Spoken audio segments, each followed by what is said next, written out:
welcome. You're watching News Epicenter with me, Grihatul Siddiqui. COVID isn't over yet. If the reports coming out of China are anything to go by, then our guards that have of late come down need to be brought back up. And it can start with the basic, masking up. Pressing into action, the Prime Minister chaired an emergency meet this evening to review the status and the preparedness of public health response to COVID-19. Even in the national capital, Chief Minister Arvind Kejriwal convened a press conference talking about the infrastructural preparedness in the wake of a fresh wave hitting. So states are battle stations, hospitals are being strengthened, and thermal screening of international passengers is being implemented across a few airports. In fact, Health Minister Mansukh Mandavia has also urged citizens to wear masks, use sanitizers and maintain social distancing. 4 BF.7 Omicron cases have been reported in India so far, which is the same variant that is fueling the surge in China, by the way.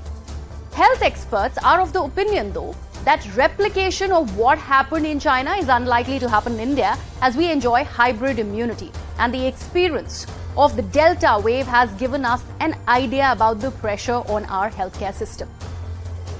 The World Health Organization, though, is very concerned over the evolving situation in China with increasing reports of severe disease, considering China continues to give a rather inaccurate picture of the COVID-19 pandemic, and that has declined significantly this year. Even the global monkeypox outbreak is waning, so that is some respite that is actually being mentioned by the World Health Organization. And there, of course, have been no cases of Ebola for more than 3 weeks, which is reassuring. This is what they've gone on to say.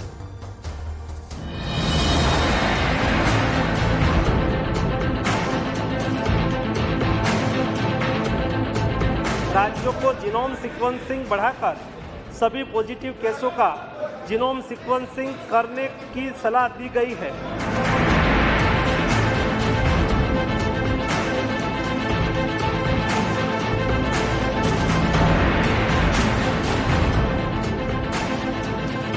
Normal life lead करिए, Covid appropriate behaviour रखिए, symptom आते हैं testing कराइए और precaution dose लगाइए।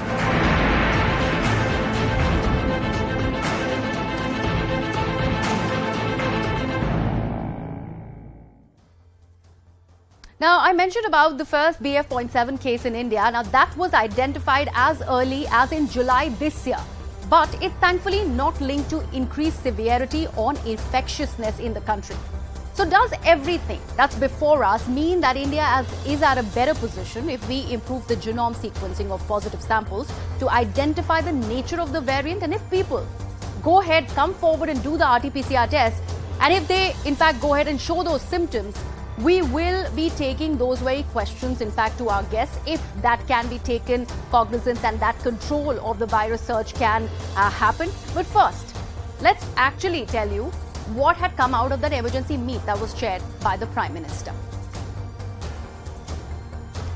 Now, let me also bring our viewers' attention that these are suggestions that have been made as far as this emergency meet has been chaired by the Prime Minister. He goes on to say that there needs to be caution against the complacency, and he has also gone ahead and advised strict vigil. So that's very, very important. That entire guard that was down, he's mentioning that there needs to be strict vigil. He also emphasizes on the need for strengthened surveillance. We need to go ahead and understand where is the case emerging out of, and that surveillance needs to be done. He also puts focus on genome sequencing, increased testing. We need to understand what is the variant that we are looking at, and that's why genome sequencing is a must. Also, states should ensure operational readiness of hospital infrastructure. Very, very important, something that has been mouthed by the Delhi Chief Minister today as well in that press conference that he addressed. Also speaks about adherence to COVID-appropriate behavior, including wearing of masks. Remember, from today, starting with the Prime Minister leading by examples, we had many leaders in the Parliament. All of them were seen wearing the mask. So Mask Up India is that big thing that the Prime Minister is adhering to and also talking about and also advocating that we must follow. Stresses on precaution dose vaccination for elderly and the vulnerable. Remember, the children and the elderly are still less vaccinated when it comes to India. That is the 30% of the population that we are looking at, and that becomes very, very important to cater to, which is what the Prime Minister has also gone and mentioned. Let me now bring in my guests who join us on the broadcast. Dr. Jennifer Zhang, who's a human rights activist, is joining us. Also, Dr. Ramakant Panda, who's the MD, Asian Heart Institute, is with us. Dr. Rajiv Dasgupta of the National Task Force is also with us. Dr. Suvendu Sen, who is a cardiologist, is also with us. In fact, he is the Vice Chair Research Faculty of Jersey Shore University. Thank you all for joining us on the broadcast. Dr. Dasgupta, let me begin with you. There has been this emergency meeting that has been chaired by the Prime Minister. What has been suggested, I have just explained to the viewers. What is it that you are suggesting? Should there be impositions or curbs that urgently need to be put in place when it comes to India? Thank you. Now, as far as the Indian situation goes, comparing with China, or what rather China is currently going through, the Indian population is a lot more immune at the population level on account of a combination of both natural infection, including clinical cases and subclinical cases, plus a pretty high rate of vaccination. Of course, the uptake of boosters have been low. About 30% of those eligible have actually taken the booster. And therefore, some of the elderly and those with comorbidities who have not taken the third dose may have an extra vulnerability. However, translating what yesterday the Union Health Ministers meeting and today the Prime Minister's meeting has underscored, what states and local health authorities need to do is to actually translate those into very specific protocols as far as individuals or congregations or institutions are concerned. That would be the next logical step. Okay. Dr. Zhang, I'd want you to come in here. We just had a report that I would want to read from out of Beijing. Now, they're talking about how the city's 25 million population might just get infected in just this week. That is how bad the situation is in China. Considering we are talking about the BF.7 variant, which is very, very dominant over there. However, that reportage out of China is really missing. What is the real condition? How does it stand really in China? Sorry, you're asking me? Yes, Dr. Jennifer, please go ahead. Yes, actually, I just got a very latest information from a leaked meeting notes of the Health Commission of China. This meeting was held, I think today, and the meeting note says, and on December 20th, altogether there were 36 million people got infected on December 20th. And overall, from December 1st to December 20th, altogether in China, there were altogether 448 million people got infected. Okay. So the overall infection rate is 17%, 56.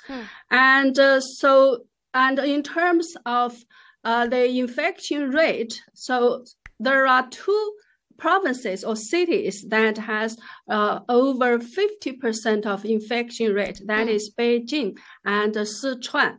So that's the total number. So let me repeat again. On December 20th, altogether, the new infection number in China is 36.99 million people. And the total infection in overall China from December 1st to December 20th is 248 million. So that's according to the meeting notes of the Health Commission of China. This meeting was held yesterday. Okay. So you are saying I don't know whether this is a true number or not, but obviously it is huge, I think, difference from what they released to the public. So I tend to believe this is the true number because this is a leaked internal meeting notes. So when you say that, I was reading this report and I was kind of appalled with what is happening over there. There's a Chinese singer and songwriter Jane Zhang. She, in fact, deliberately went into a COVID cluster, the sheep, and she wanted to get infected with the virus so that she, goes ahead and gets hybrid immunity before her 1st January concert. She, of course, received a lot of flack and did not end up, becoming COVID positive.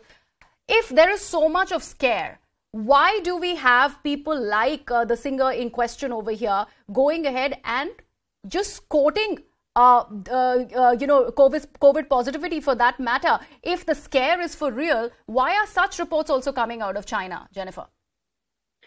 I have no idea. Okay. I can only say we are getting all sorts of information, but the overall, I think, overwhelming information is how bad the situation is, how overcrowded the hospitals are, the crematories are. And in terms of a single individual who got infected or not, I think that is very specific to this specific situation of one individual. But if we look at the overall situation, I think both the death toll and the hospitalization jumped over 10 times. That is a very conservative estimation. Okay. All right. Jennifer, thank you so much for that. I'd like to also invite Dr. Ramakant Panda, who's now with us, MD, Asian Heart Institute. Dr. Panda, let me actually come to you. The fact that the second and the third wave of COVID-19, especially the Delta variant, had a lot of people developing, that was impacting the lungs. There was a lot of lung infection. The heart was getting impacted.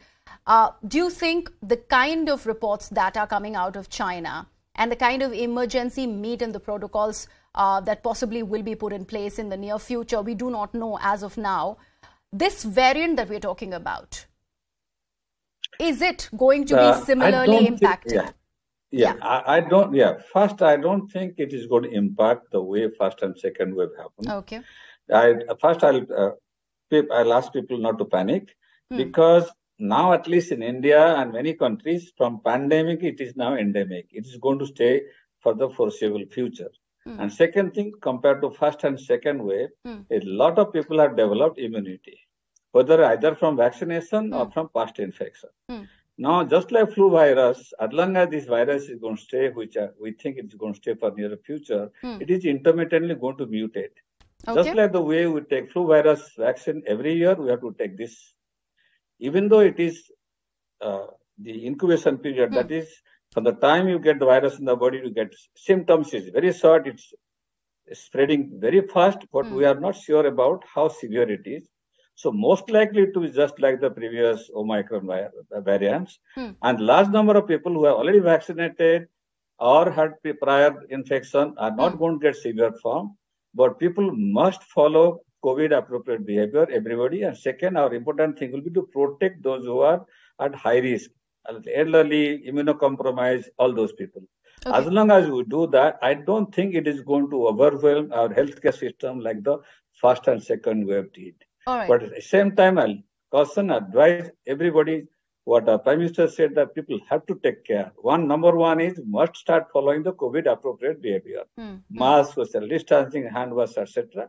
Because even though people are young and vaccinated, they might get infected, they may not get symptoms. There are elderly, high-risk people in their family. They will get infected, they will get into trouble. So our aim will be to protect those who are very high risk, those who are going to get that, number one. Number two, we must follow COVID appropriate behavior and everybody must try to get a booster dose. It is going to be part of life, just like the way every year flu virus mutates. The vaccine that you have taken previous year doesn't work next year. Okay. So this is going to happen. Dr. Sen, let me bring you in. Do you agree? Do you agree with Dr. Panda? Considering this is the usual opinion that I'm hearing, that the pandemic has now reached the endemic stage. So we have to live with the virus. We have to actually change our lifestyle according to it. That COVID appropriate behavior that one talks about needs to be part of our daily life from now on. Yes, hi. So I think, it is pretty much fair to say that this is going to be our new normal.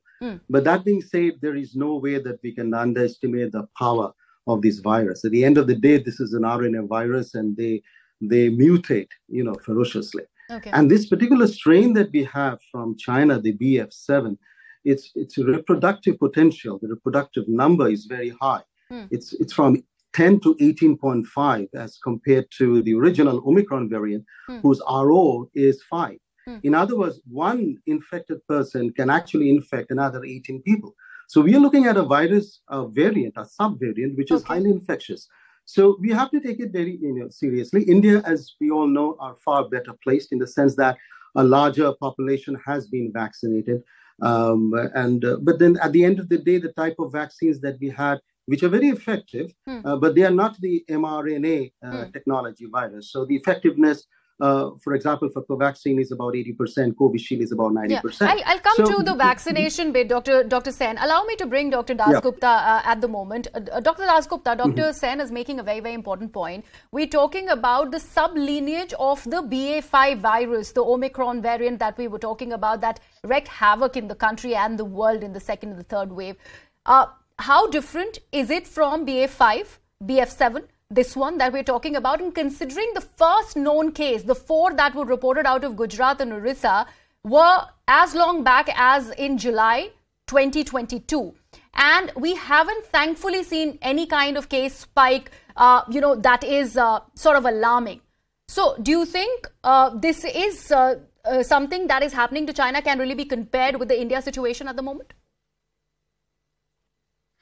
No, as was very rightly said, it has a very high basic reproduction rate, which means that one case of Omicron would infect 5, whereas one case of BF7 would infect anything between roughly 10 to 20.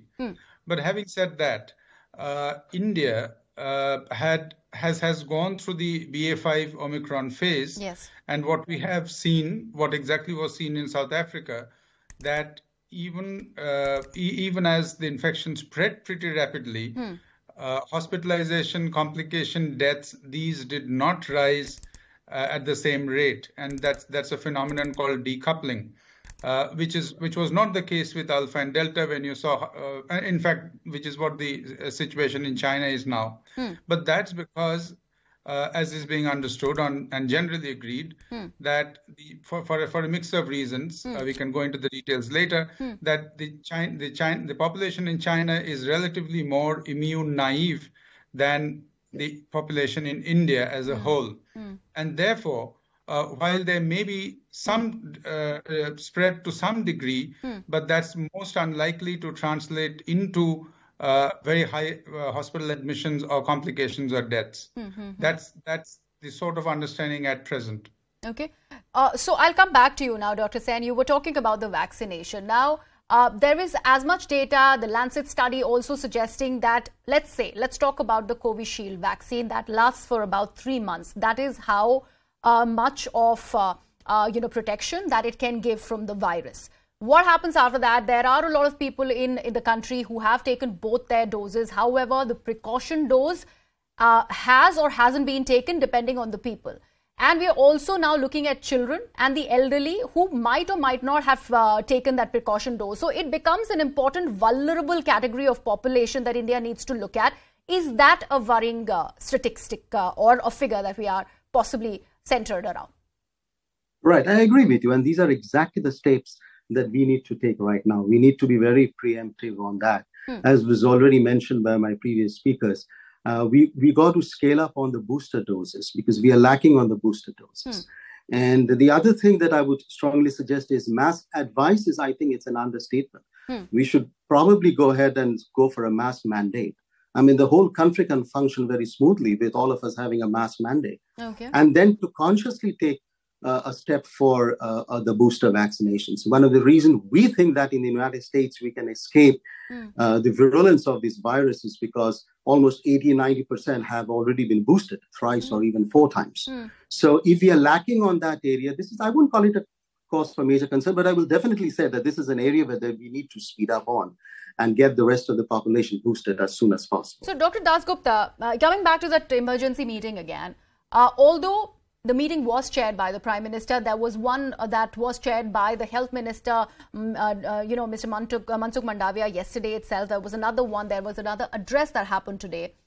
why no protocols that have been put in place? Do you think that emergency is not yet there at hand and we can still sort of be kind of relaxed about it and people should actually exercise their own discretion on whether they need to mask up or exercise social distancing or not? Because these are only suggestions that have been made.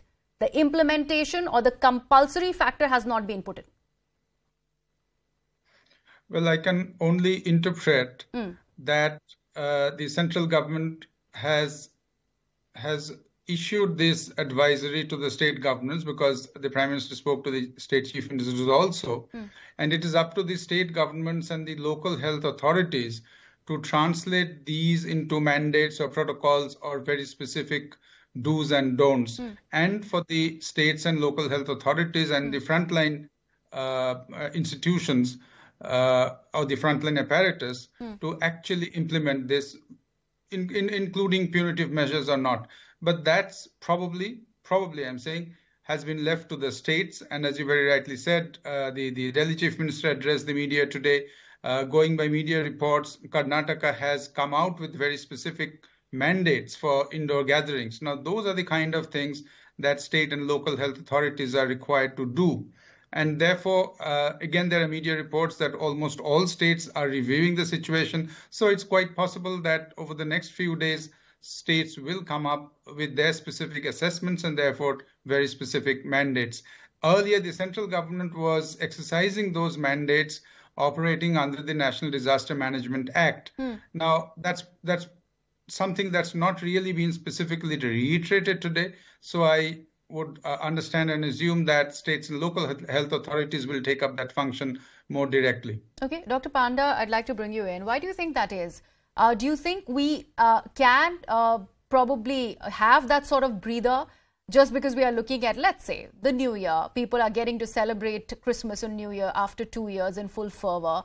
So that kind of leverage can be allowed to the people, and then maybe those strict protocols should be allowed to set in. That's one opinion. The other one is coming in from top health experts within the country. Now, they are saying there doesn't need to be a travel ban for, when it comes to international travel. And we do not have to panic, like you rightly mentioned. And the fact that this variant is not going to impact India as badly, what we have learned from the Delta variant and the way we have dealt with it has actually brought the healthcare infrastructure in place to deal with any kind of situation. However, it is not going to be spiraling out of control as badly as it did in the second wave. Yes, I agree. It is not going to go spiral out of control like the second wave. But however, I think I'll advise that all during this New Year celebration, etc., whenever there's a big gathering, all of us should at least try to follow the COVID appropriate behaviors. Okay. Like at least masking, try to keep whatever physical distance, if it's not possible. But at least all of them, I strongly suggest to at least start using the mask. Okay. It's not the people who are vaccinated or young who obviously they are not the one who are going to get severe form. They'll probably not. Either they get an asymptomatic variant or they get a very mild symptom. It is also the seniors are highly risky people who are living with them or with the family members. They might get it. So my suggestion will be definitely for New Year celebration and all this upcoming celebration, we must follow at least some of the COVID appropriate behavior. Minimum masking, I think, should be made it mandatory. Okay, bringing Jennifer back in. Jennifer, what you are talking about is the situation in China, still, by the way, underreported or not reported at all, as far as the official figures are concerned. How bad do you see it going down to?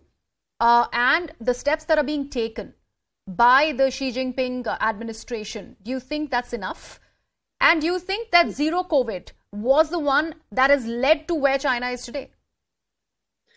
Before I answer your question, I think there is another two pieces of information very important I want to relay here. Okay. One piece of information is it was reported that China will allow,